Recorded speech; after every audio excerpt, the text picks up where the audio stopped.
The county have exceeded expectations by filling every seat in the House for a standalone match that lays bare the lack of context bedeviling the format at international level, with almost 3 years before the next global tournament. Many of the 13,000 flocking to Emirates Riverside will have been eagerly anticipating witnessing Stokes renewing T20 hostilities with the man who clubbed him for 4 huge sixes to win the final in Kolkata last April, but he has instead been handed a controversial, but well-earned, breather. In standing Stokes down from duties at Chester Street, the selectors have not only scuppered a grand homecoming for a man whose stock, profile and wealth have soared since his nadir in Eden Gardens, but also quashed a compelling narrative in a contest crying out for one.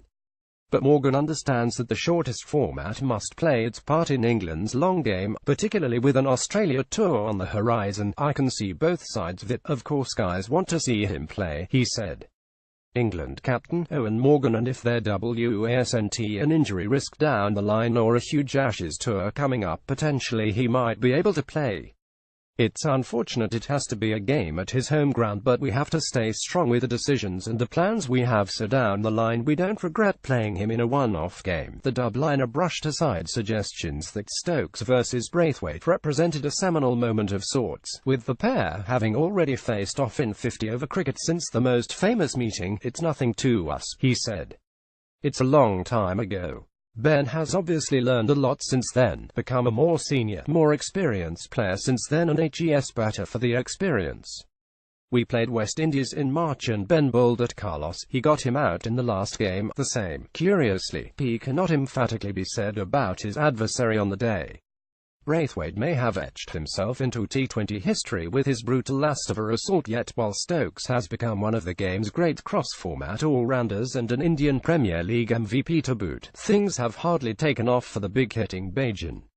He is not currently part of the OD setup, meaning he flies home after captaining this solitary clash, and has only rarely found his best form since winning the trophy for his country. "It's something I can't get away from. They even have us playing at his home ground," he said. "Social media won't let me forget it. There's been a few videos going around of late. It wasn't just a boundary or a six, it was 4 in a row. It was on the stage, it was against England and in India. It isn't something that will be forgotten for a little while, but I know it probably will never happen again, so it's about me being as consistent as I can now. I probably still can't believe it happened, but thankfully we have a T20 World Cup and I have a fantastic story to tell my kids, with the video footage to prove him not telling a lie. I just want to move on in my career.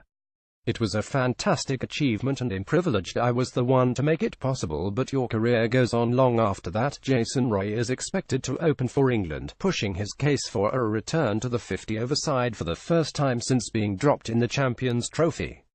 There will also be another chance for Surrey's Tom Curran to show his international credentials after taking 5 wickets in his first doubleheader against South Africa. Yorkshire spinner Adil Rashid will also return to centre stage, having been conspicuously absent from the Test match scene all summer.